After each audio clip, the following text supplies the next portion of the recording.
Hello! Bienvenue dans une nouvelle vidéo avec Phil et Dia. Aujourd'hui, on se retrouve pour une nouvelle vidéo. On est content de vous retrouver. On va parler dans cette vidéo d'une expérience que nous avons eue chez un certain, de toute façon c'est marqué dans le titre, hein, bon, nous c'était pas Abercrombie & Fitch, c'était une filiale d'Abercrombie qui s'appelle Hollister, que vous connaissez très certainement. Et on a décidé de faire cette vidéo en lien justement avec le reportage Netflix qui est sorti récemment sur la plateforme et que nous avons regardé, et on a des choses à dire là-dessus les gars. Donc si tu as vu le reportage sur Abercrombie & Fitch, t'inquiète pas, on va pas rentrer dans le détail du reportage, c'est pas le but. Ça va être plus de faire une réaction à ce qu'on a pu voir dans ce reportage et après donner nous notre expérience chez Hollister et de dire comment ça a évolué. Donc si t'as pas vu le reportage, tu peux le regarder, ça fait un petit plus pour peut-être un peu mieux comprendre cette vidéo, mais bon, tu seras pas perdu non plus, donc tu peux nous regarder. Donc en gros, si vous voulez, le reportage va vraiment retracer l'histoire de l'entreprise Abercrombie & Fitch. Donc la marque Abercrombie & Fitch, elle a été créée à la fin des années 1800. C'était dans les années 1800, vous imaginez bien que c'était pas les mêmes standards qui peuvent exister aujourd'hui. Et donc ça a été créé par monsieur Abercrombie et monsieur Fitch. Une enseigne, une marque de vêtements qui était très puritaine, c'était la marque un petit peu BCBG avec les années, l'évolution, etc. Ça a été une marque qui a été faite plus un petit peu comme dans un délire pour les sororités. De dandy un peu. Ouais, fraternité, le cliché universitaire, le cliché américain en fait. Ouais. Du bon jeune homme, de la bonne jeune femme. De bonne famille. Voilà, de bonne famille. Donc c'est une marque qui part de très loin. Et donc qui arrive à un moment, donc c'est repris par... forcément les mecs sont morts. Donc ça a été repris par Mike Jeffries, devient le PDG de Abercrombie & Fitch. Donc au départ, il veut garder un petit peu cette ligne de conduite. Et au fur et à mesure du temps, il modifie un petit peu les lignes de ce truc-là parce que faut évoluer avec la société. Le monde, c'est pas que le jeune homme bien gentil et la jeune fille bien gentille, donc... il veut moderniser tout ça. Voilà, moderniser tout ça. À l'époque, moderniser, ça voulait dire aussi sexualiser la mode. Ouais. Voilà, c'était pas que Abercrombie & Fitch, faire ça, il y a eu plein d'autres marques à le faire.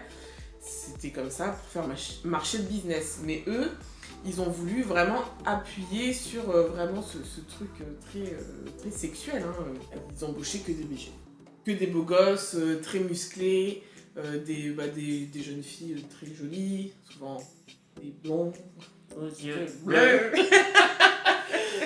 Voilà, en gros, je vous fais un résumé du reportage.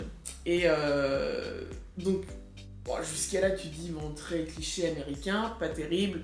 Mais dans les années 80-90, voilà, c'est pas encore tout à fait... Ça dérangeait personne. Voilà, ça dérangeait pas trop, jusqu'à... Les problèmes. Exactement, donc ça a commencé au début, pas forcément par rapport aux traits physiques. Aux traits physiques, par exemple, on sélectionnait des personnes qui étaient quand même assez athlétiques, parce que le but, c'était que ces personnes athlétiques pouvaient se montrer torse nu, notamment pour les hommes. Pour les jeunes filles, il fallait être assez fit, quoi. Ce qui était problématique, c'est qu'il y avait des personnes de couleur, peu importe l'origine, c'était aussi bien noir, arabe, mexicain, asiatique, peu importe. Il y avait des gens qui étaient embauchés, des gens de couleur qui étaient embauchés, mais c'était des gens qui travaillaient de nuit. Où nous, on a travaillé à Hollister, même si c'est pas tout à fait le même fonctionnement, parce que on est arrivé quand même... Bien après tout ça. Sinon, on n'aurait été pas prise. Puis on n'est pas si vieille que ça, surtout. Oui, aussi. Accessoirement. Dans certaines boutiques, alors pas dans la ville où nous on vit, mais je sais qu'à Paris, ça a été le cas, parce qu'ils ont des horaires totalement différents, ils ouvrent aussi beaucoup le dimanche, donc il y avait besoin d'une équipe de nuit, si vous voulez. Donc à l'époque, il y avait des équipes de nuit. Et en fait, ils mettaient les gens de couleur dans les équipes de nuit. Pour pas qu'on les voit. Voilà. Et donc il y a une jeune fille qui témoigne en disant qu'elle voulait changer son temps de travail avec une autre collègue parce que voilà, ça l'arrangeait. Ça va être cher. Voilà, tout était ok. Et sauf que la responsable elle lui dit non. Et donc elle lui demande pourquoi. Non, c'est pas possible, c'est compliqué, blablabla. Alors que vraiment dans cette entreprise, et même nous à l'époque où on a travaillé, c'était pas du tout problématique de tant changer. qu'il y avait quelqu'un qui voilà, faisait le taf en fait. Tu fais ton switch, tu préviens ton manager et puis la modif elle est faite et pas de problème. Basta quoi. Surtout qu'à ça l'époque, perturbe pas l'organisation en fait. ouais, c'est ça, surtout qu'à l'époque, je pense qu'ils devaient même pas enregistrer informatiquement. Non, il devait pas y avoir ça. Ouais. Bref. Et donc, si vous voulez, ça a commencé un petit peu comme ça. Donc, des gens qui sont discriminés. Cette jeune fille-là, du jour au lendemain, en fait, on a considéré qu'elle avait été un peu casse-couille avec sa demande de changement de temps de travail. Et donc, un jour, elle voyait qu'elle était plus sur le planning. Elle continuait à venir parce qu'elle faisait tout le temps les mêmes horaires. Mais elle était plus sur le planning. Et du coup, en fait, un jour, elle a arrêté de venir. Enfin, c'est tout simplement qu'elle était virée. Après, voilà, on est aux États-Unis, c'est pas du tout le même fonctionnement qu'en France. Au niveau du travail, tu peux te faire... Tu peux te faire éjecter le You Fired du père Donald Trump.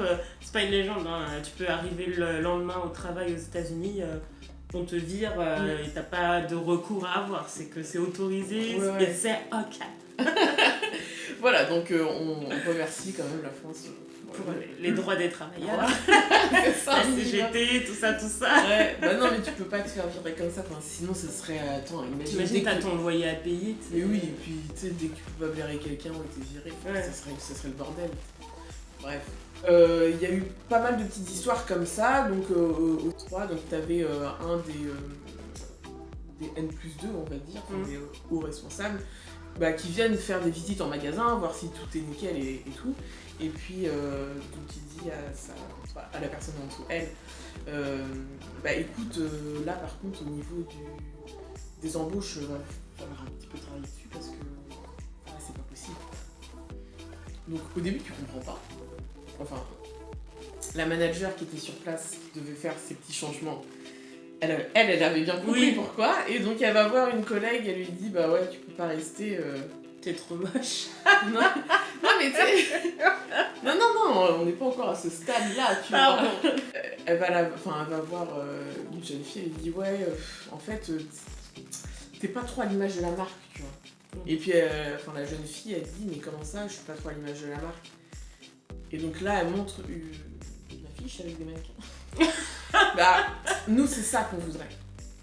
Et donc, en fait, là, elle comprend que c'est juste une personne blanche qu'elle veut. Parce que c'était quelqu'un qui était fit, voilà. Tu vois, même si je dis pas que c'est bien de prendre que des gens fit. Non. Mais voilà, c'était déjà un truc... Et donc, en fait, ça va être plein d'exemples comme ça sur le reportage.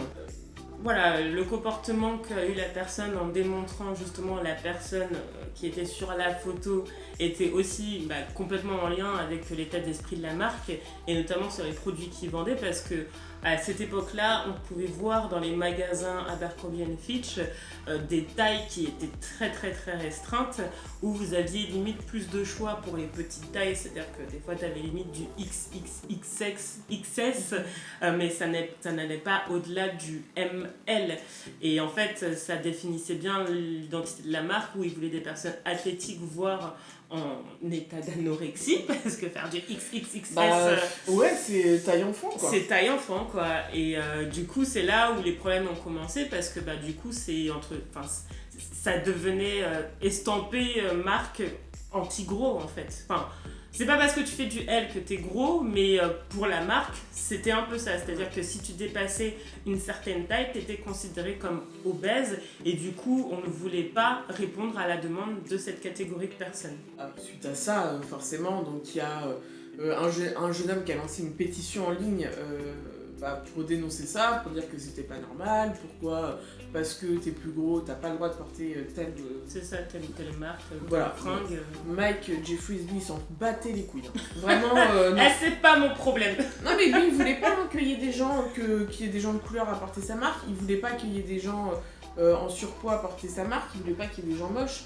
Il y a même, je crois, une fois, il y a un mec de télé-réalité qui avait dû, dans un des épisodes de la télé-réalité où il tournait, qui avait porté un t-shirt Abercrombie & Fitch, il avait pété un câble, quoi.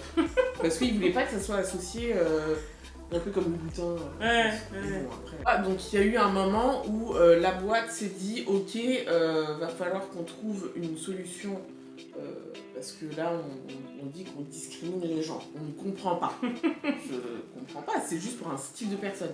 Ils étaient pas dans la diversité en fait. Non.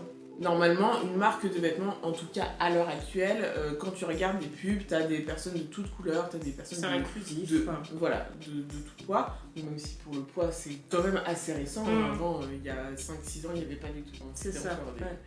Des nanas et des mecs très fit. Et encore, je trouve que pour les hommes, il n'y a pas de mannequin gros. On le fait plus pour les femmes. Ouais, c'est clair. Il y a encore du travail. Malheureusement. Ils se sont dit, bon, on va embaucher quelqu'un qui va travailler dans la diversité, enfin qui va être chargé de diversité. T'imagines, t'es un chargé de... En fait, c'est pas compliqué, quoi. Enfin, genre, tu prends des gens pour leurs compétences et pas pour leur physique et on n'en parle plus. Ouais, non, mais totalement. Mais non, mais... Ok. Et donc, chargé de diversité, forcément, ils ont pris un mec noir. Bah oui, c'est mieux. Sinon, mais du coup, c'était le seul dans les bureaux. C'était le seul de couleur dans les bureaux. Et là, en fait, dans ces moments-là, tu te dis, enfin moi, quand je regardais le reportage, je me disais, mais comment t'as pu accepter de faire ça? Ouais, c'est chelou, tu vois. Mais en fait, je pense qu'il y a un mindset où tu te dis, ok, d'accord, parce que oui, sur le papier, c'est bizarre, mais je pense qu'il y a un truc qui se passe dans la tête des gens où tu te dis, ok, bah, je vais pouvoir aider des gens de ma communauté, tu vois aussi. C'est-à-dire que du coup, je vais favoriser à l'embauche ce qui s'appelle clairement de la discrimination positive aussi, hein. Enfin voilà, c'est pas mieux entre guillemets.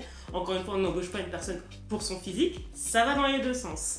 Mais je pense qu'effectivement, dans la tête des gens, tu te dis, je vais aider des personnes de ma communauté, je vais faire une barrière au racisme, et puis je vais avoir le pouvoir de le faire et de l'appliquer en fait. Je pense que c'est un délire comme ça, tu vois. Ouais, c'est sûr. Et puis après, il faut se dire qu'à l'époque, enfin là, on est dans les années 90, début des années 2000, surtout aux États-Unis, en plus, c'est pas pareil qu'en France. C'est vrai que quand je pense que aussi quand t'es une personne de couleur et que, comme tu viens de dire, tu te dis putain, je suis une personne de couleur et j'ai accès à ce poste. Donc c'est peut-être aussi le début de quelque chose. Exactement. Ouais. En gros, donc moi je suis arrivée chez Hollister en 2013, donc Mike Jeffries était encore là, il a quitté le navire en 2014. Ok. Et donc, moi, j'ai été recrutée sur les critères de Mike Jeffries. Sur la ligne de conduite, en fait, qu'il fallait adopter. Voilà, c'est ça. Parce que ça soit pour Abercrombie & Fitch, c'était la même chose pour Abercrombie & Fitch que pour Hollister, que pour toutes les filiales. Sauf que là, on était en France, donc c'était beaucoup plus problématique. Réglementé, surtout. Oui, c'était beaucoup plus réglementé, mais franchement, la manière de recrutement, c'est pas... Je pense que c'est pas légal. Enfin, je sais pas, j'en sais rien. Peut-être que si, peut-être que non, mais c'est un peu limite. Après, je pense qu'ils se cachaient des trucs entre eux. Moi, à l'époque, il y avait une équipe américaine. Enfin, c'était spécial. Et donc, si vous voulez, moi, j'étais abordée dans la rue, donc déjà trop bizarre. Enfin, tu sais pas si je travaille bien, tu sais pas si je te veux ou pas. Mais on vient t'aborder. Donc, moi, en fait, au début, c'était pendant l'été. Et on me dit excusez-moi, vous êtes de Rennes? Donc moi je dis oui. Donc je me dis ok, on va me demander le chemin. Non mais tu penses pas? Bah non, mais bien sûr, ça ne se fait pas. Ça n'existe pas. On envoie des CV. Voilà, non mais c'est ça. Et donc en gros on me demande est-ce que tu as un travail? Donc tu sais déjà tu dis hyper bizarre. Je fais parce que j'ai un super post. C'est à Dubaï. C'est clair. Pota.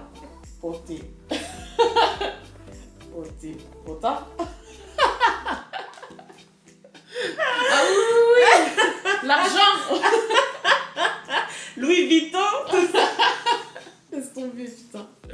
Non mais en gros, donc moi j'étais là, je fais non, je suis étudiante et tout. Elle a dit parfait. Je dis ok. Elle me dit, est-ce que tu connais la marque Abercrombie & Fitch? J'étais là, non. Tu sais, genre là, faut se dire, enfin moi, je suis là à Rennes. Pour moi, c'était pas hyper connu. Il y a sûrement les gens qui avaient peut-être de l'argent. À Paris. Oui, à Paris, mais parce que là, c'était le gros magasin Abercrombie & Fitch. Donc sur les Champs-Élysées, donc forcément tu connais plus. Oui. Là, Hollister, enfin, bref. Donc je dis non, elle me dit ah, on travaille avec Abercrombie & Fitch pour Hollister, blablabla. Donc là, elle me donne une carte, elle me dit ouais, on va ouvrir bientôt une boutique au centre commercial Alma, et donc on recherche des contrats étudiants. Donc j'étais là, ah ok, bah cool, donc je prends la carte. Bon, j'en parle à mon entourage, tout le monde me dit t'es malade, machin, nanana. C'est vrai? Bah oui. Moi, en vrai, les gens m'ont dit n'y va pas. Tu vas te faire tuer. Parce que en fait, elle m'avait dit les entretiens c'est telle date et c'est à l'hôtel Mercure. Ah ouais? Donc accessoirement, oui, j'ai oublié de préciser ça. Détail non négligeable. Voilà.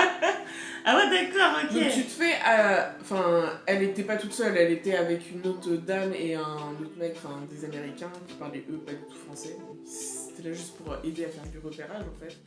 Et, En fait, tu matais les meufs et les mecs quoi. Bah c'est ça. Mais ils regardaient des belles gosses comme moi. Ouais, c'est ça. Et des beaux gosses. Je me plais. Exactement. Et donc je décide quand même d'y aller parce que je me dis ah bah c'est cool, attends on me propose un job étudiant. Quand t'es jeune, t'as besoin de vivre. Bah oui, bah moi c'est clair que j'ai pas du tout craché dans la soupe. Je travaillais que dans les écoles à l'époque, je gagnais peut-être 130 € par mois, ça me faisait pas grand chose. Donc je me suis dit si je peux faire un petit truc en plus, parce qu'il m'avait présenté le truc comme quoi il faisait exclusivement à l'époque des contrats 5, 10 ou 15 heures, donc c'était vraiment royal quoi. C'était vraiment royal, donc tu pouvais, tu sais, pour commencer, tu fais que 5 heures, dans ta semaine tu t'engages en rien quoi. Ouais. Et donc bref, j'y vais, donc mon copain il me dit ouais et tout, tu m'envoies un message machin pour être sûr qu'il te soit rien arrivé bien évidemment. Mais il t'a pas accompagné? Non, il travaillait je crois. Ouais. Non, j'étais toute seule, Mais on grave. s'en foutait. Mais tout le monde savait où j'étais, à quel hôtel. Oui. Donc je vais à l'entretien, donc là il y a masse de personnes et en fait c'était des entretiens collectifs. Donc là, on te pose des questions pour voir si t'es pas trop teubé. Je pense. Tu sais compter jusqu'à combien? Non, mais c'était des trucs un petit peu, comment tu vois la marque, mais vraiment un entretien pas trop compliqué. Parce qu'ils embauchent des étudiants, donc des gens qui n'ont pas forcément non plus passé beaucoup d'entretiens. Et voir quand même, je pense, le level. Ouais. Je pense. Parce qu'il y avait des gens pas fut-fut. Ah ouais? Franchement, pour pas être dénigrante et tout, mais il y avait des gens pas fut-fut. Ils étaient là, ils avaient juste la gonflette. Ok. C'était comme ça. Et donc, tu finis par un shooting photo. Donc là, t'as des gens qui viennent te prendre les bras, qui bougent, qui prennent les cheveux, qui les enroulent pour que ça fasse le style de la marque, le style Hollister. Et donc ils prennent en photo ces photos-là. Donc en gros, si les managers, donc là il y avait moi j'avais des futurs managers français qui étaient présents aussi dans la salle, donc avec une culture française bien évidemment et pas une culture américaine très hypocrite. Je ne dis pas que vous êtes tous des hypocrites, mais voilà, vous savez qu'on ne fonctionne pas de la même manière. Et mais non, mais c'est vrai, après c'est une réalité. Enfin après moi c'est de ce que j'ai vu de la culture américaine parce que j'ai travaillé en tout cas au début avec beaucoup d'Américains et c'est très hi, comment ça va? T'as fait quoi ce week-end? Nanana. C'est vrai, volte de face. Ah de ouf, mais il n'y avait pas qu'une seule personne, ils étaient plusieurs à faire ça. Donc moi je me suis dit c'est culture américaine. Et après j'ai pu revoir sur des TikTok des gens qui vivent là actuellement aux États-Unis qui disent que voilà, c'est vrai qu'ils n'ont pas la même façon d'agir en règle générale et que c'est plus difficile de savoir qui est tes vrais amis ou pas parce qu'en fait tout le monde est hyper friendly. C'est le maître mot là-bas. C'est ça. Bref, donc quand ils te sélectionnent, en gros, à l'époque, ils retouchaient tes photos. Donc moi, quand j'ai découvert ma photo, Mais arrête. je te jure. Parce que normalement, je devais pas voir, mais c'était une manager qui, je sais plus, elle était en train de faire des retouches de photos. Et je lui fais, mais tu fais quoi là? Il dit, là, je retouche les photos pour envoyer à la recruteuse de Paris. Donc, parce que ça devait être validé à Paris. Et je lui dis, ah, je peux voir ma photo et tout. Elle me dit, bah normalement, on n'a pas le droit de vous montrer. Je fais, c'est bon. Et là, je me suis dit, putain, ils m'ont bien retouché. Hein. Ah ouais? Ah ouais, franchement, j'étais belle. Hein. Ah, j'étais belle. Ah putain. Ah là là, mais J'avais c'est une ouf. peau, mais incroyable. Alors qu'en plus, j'avais trop le seum pour l'entretien. Je me suis dit, ça va être. Là, je sais que je vais être recrutée sur le physique. Et c'est horrible de se dire ça. Ouais. Moi, j'y allais, j'avais conscience qu'on allait me recruter sur le physique. Il y a un minimum aussi pour savoir si je suis pas con. Mais. Et j'avais des boutons ce jour-là que j'avais pas réussi à camoufler. Okay. Donc je m'attendais en fait, quand elle m'a montré la photo, d'avoir une photo un peu avec de l'acné quoi. Ouais. Et là, non, une peau si lisse. Oh Une peau là là, si lisse. c'est ouf. C'est des dents tellement blanches. Oh, incroyable. C'est un truc comme horrible. ça, là. Comme ça. C'est pas- la photo pas naturelle. La photo typiquement américaine Ouais. de... Enfin voilà. Et il proposait 2 postes. Donc t'as le poste, à l'époque ça s'appelait Impact et Modèle. Donc ça s'appelait comme ça aussi à Abercrombie Fitch. Donc les impacts étaient à l'arrière boutique, donc ils ne devaient pas se présenter sur la boutique. Les modèles étaient en boutique et devaient montrer leur atout. Bon, moi je m'en foutais, enfin moi En fait, quand il va, on te présente le truc du modèle comme tellement exceptionnel parce qu'à l'époque t'avais encore la possibilité de faire en fait une carrière de mannequinat. Ouais. En gros, quand t'étais modèle, parce que t'as toute l'élite là, qui vient là de temps en temps dans la boutique regarder les gens, blablabla. Et donc en fait, ils se disent, ah bah elle a un potentiel. Enfin, c'était quand même plus les mecs, je trouve. Lui, il est vraiment beau gosse, mâchoire carrée, machin. Enfin, le cliché de la stature américaine. Exactement.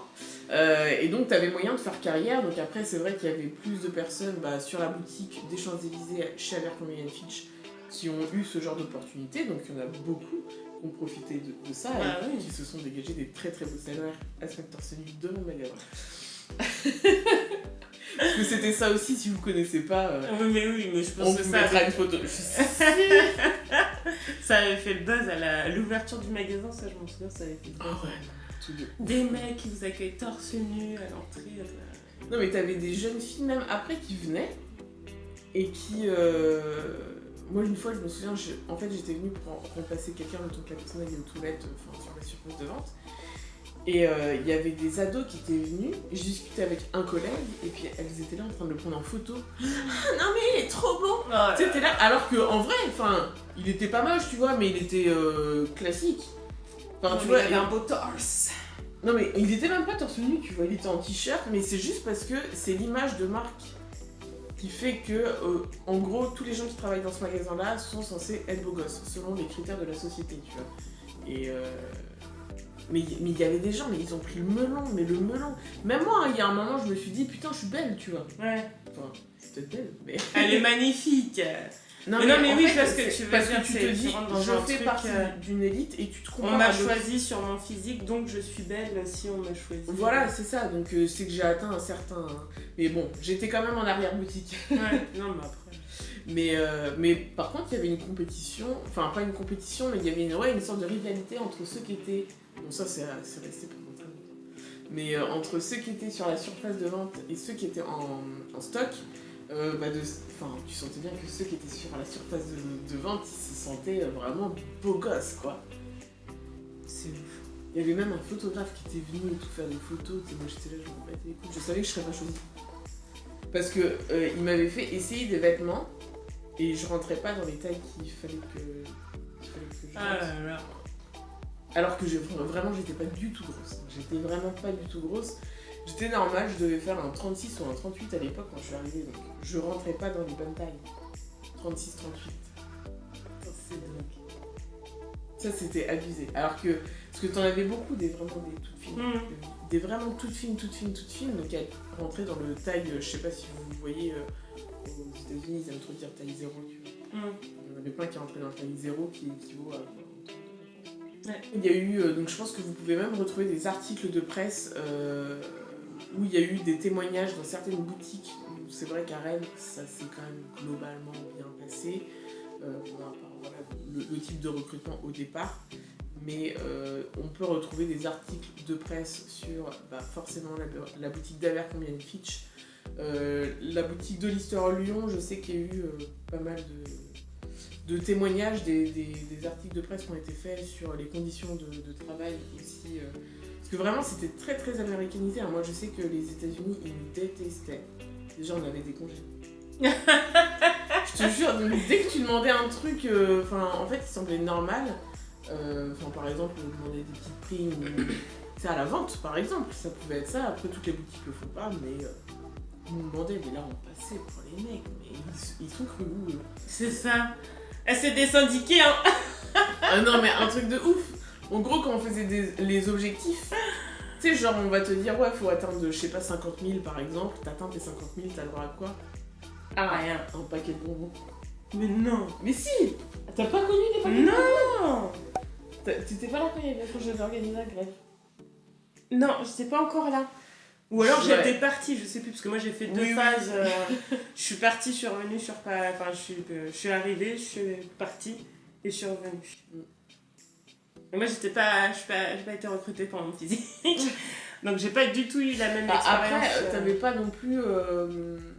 Je pense que sur le premier entretien, t'avais passé un entretien, t'avais pas été prise. Et je pense que t'étais pas dans les critères de beauté. Parce que t'avais des rajouts. Et il me semble que t'avais des rajouts. Ah oui, certainement. Et juste pour ça, j'ai pas été prise. Bah, je me souviens plus si c'était juste pour ça, mais je crois que t'étais un petit peu maquillée et t'avais des rajouts.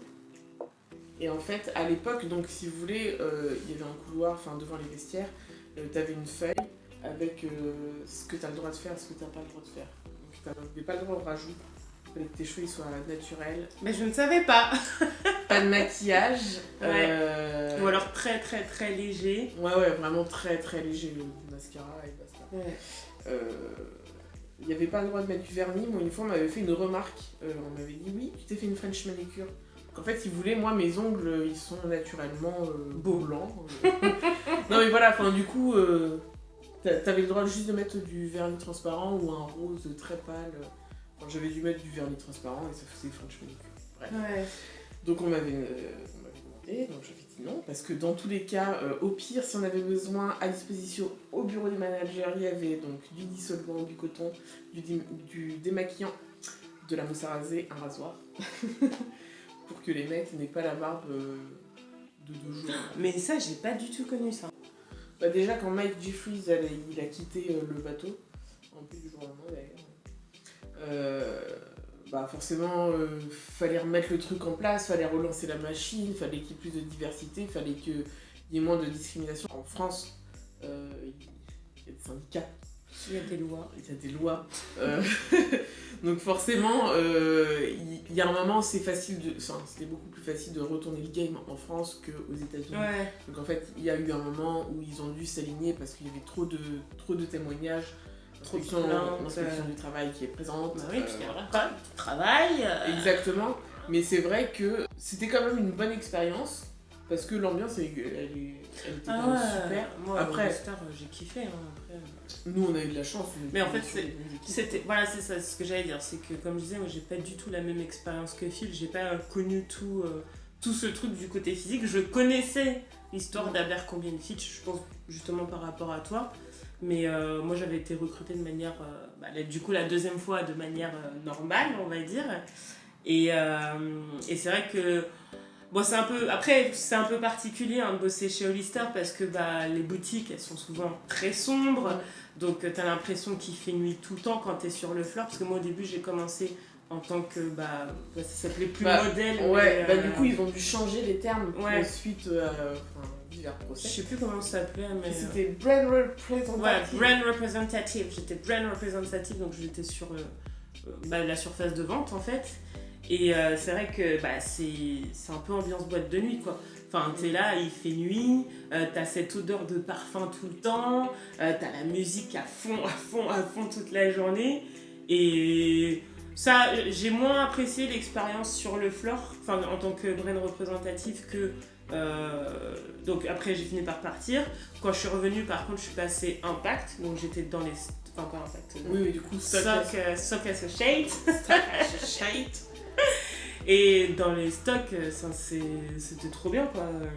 Enfin après c'est... Voilà, quand vous êtes sur le Flore, faut savoir qu'il y a ce truc-là. Je sais pas si au niveau de la musique et tout, ça a changé ou... Bah, J'en sais rien. ça avait déjà changé quand t'es arrivé. Parce qu'en fait, ça dépassait les décibels avant. Ah ouais. Avant, vraiment, t'entendais rien. T'entendais rien, tu voyais... Il y avait moins de lumière. Et il y avait beaucoup plus de parfums. Enfin, surtout que les diffuseurs marchaient. Ouais. Après, le diffuseur, c'était un mec espagnol qui venait. Enfin, vraiment le cliché, hein. Parce que, en gros, il y avait un gars pour faire les travaux. Tu sais, t'as un problème technique et tout. Bon, j'entends qu'il y ait des partenariats et tout. Mais c'était que des gens qui parlaient pas français. C'était que des gens qui parlaient espagnol. Juste, voilà. On a bien compris, États-Unis, Amérique du Sud. Ouais. Genre, les petites mains, C'est ça. les gens qui vont faire les travaux, c'est les gens de l'Amérique du Sud. Là, le gars, c'est un espagnol. Non, mais c'est quand même bizarre. Je te jure, un jour, il y a eu un autre gars qui est venu. Donc, je me suis dit, bah, peut-être. Je sais pas, c'est bizarre de travailler comme ça. Enfin, voilà, bref, c'est pas les couilles. Un jour, il y a un autre gars qui est venu. Donc, je me suis dit, bah, peut-être que c'est. Je sais plus comment il s'appelait, Louis ou un truc comme ça. Franchement, je sais plus. Ah, au fur et à mesure du temps, on se comprend. Je le voyais souvent parce qu'il venait. Moi, je travaillais, j'étais souvent du matin. Et donc, lui, il devait venir avant que le magasin ouvre, enfin, pour que tout soit en temps et en heure. Et à un moment, donc, il y a un autre gars qui est venu. Pareil, c'était un espagnol, il parlait pas français. Il parlait que espagnol. C'est bizarre, quand même. Donc, ils embauchaient une entreprise espagnole qui. Je sais pas trop comment ça fonctionnait.